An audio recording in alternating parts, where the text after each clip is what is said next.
This is chapter 13 of I Am Malala, and chapter 13 is called Class Dismissed. Again, I'm reading with the permission of Scholastic Books.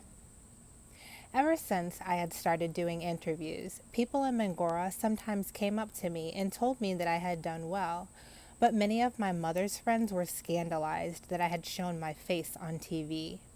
And although my mother never said anything to me, I knew that she'd probably have preferred that I'd worn a veil. But even if my mother disagreed with my choice, and even if her friends criticized her, she still stood behind me. Meanwhile, even some of my friends asked why I had let the world see my face. Fazula's men wear masks, I said, because they are criminals. But I have nothing to hide. I have done nothing wrong. I'm proud to be a voice speaking out for girls' education, and I am proud to show my identity. A madman was about to kick more than 50,000 girls out of school in a matter of days, and all people seemed to want to talk about was whether I should have worn a veil. Meanwhile, my brother Kushal was saying that for once he wished that he were a girl so that he didn't have to go to school. I wondered sometimes if the world had turned upside down. My mother and father liked to watch my interviews, but I usually ran out of the room when they came on TV. I always liked to give interviews, because I knew how important it was to speak for girls' rights, but I never liked to watch them. I don't know why. It was fine for the whole world to see me, I just didn't want to see myself. And I suppose I have to admit that I'm a lot like those people who are so preoccupied with my appearance. I suddenly noticed all kinds of things about my looks, things that had never mattered to me much before. My skin was too dark, my eyebrows were too thick, one of my eyes was smaller than the other, and I hated the little moles that dotted my cheek.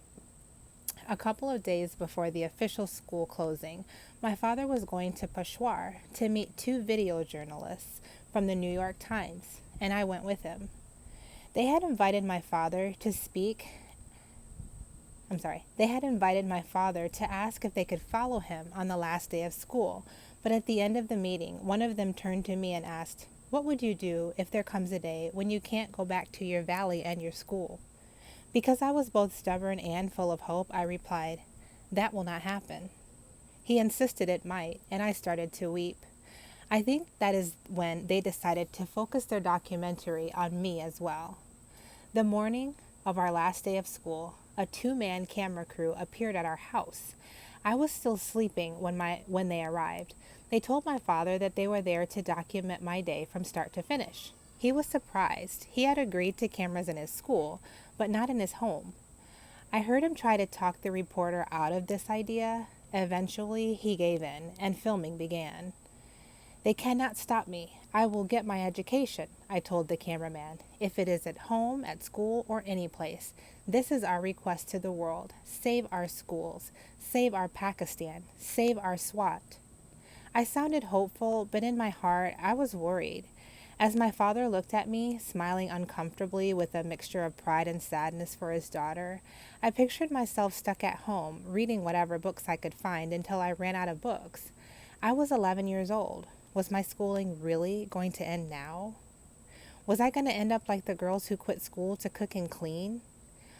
What I didn't know was that my words would reach many ears, some in distant parts of the world, some right here in Swat, in Taliban strongholds. Later, as my friends and I passed through the school gate and the video camera recorded our every move, it felt as if we were going to a funeral. Our dreams were dying. 2/3 of the students stayed home that day, even though we'd all vowed to be there for the last day. Then, one of the girls burst through the doors. Her father and brothers had forbidden her from going to school, but as soon as they left for the day, she snuck out. What a strange world it was when a girl who wanted to go to school had to defy militants with machine guns as well as her own family. As the day went on, teachers tried to act as if everything were normal. Some even gave us homework as if they'd be seeing us again after the winter vacation. Finally, the bell rang for the last time, and Madam Miriam announced it was the end of the term. But unlike in other years, no date was announced for the start of the next term. My friends and I all stood in the courtyard hugging one another, too sad to leave. Then we all made a decision. We would make our last day our best. We stayed late just to make it last as long as possible.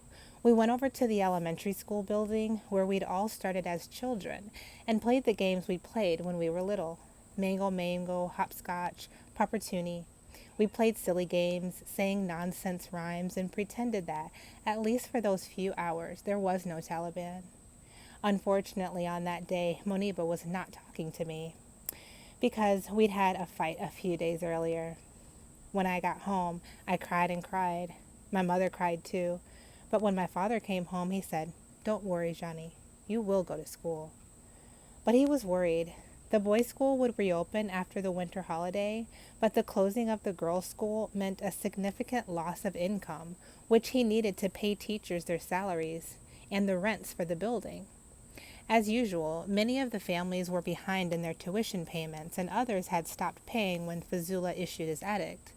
My father had spent the last few days before the holiday trying to find a way to pay rent, the utility bills, and the teachers' salaries. That night, the air was full of artillery fire, and I woke up 3 times. The next morning, my family and I talked half-heartedly about leaving SWAT and sending me to a boarding school far away. But, as my father said, SWAT was our home. We would stand by her in this time of trouble.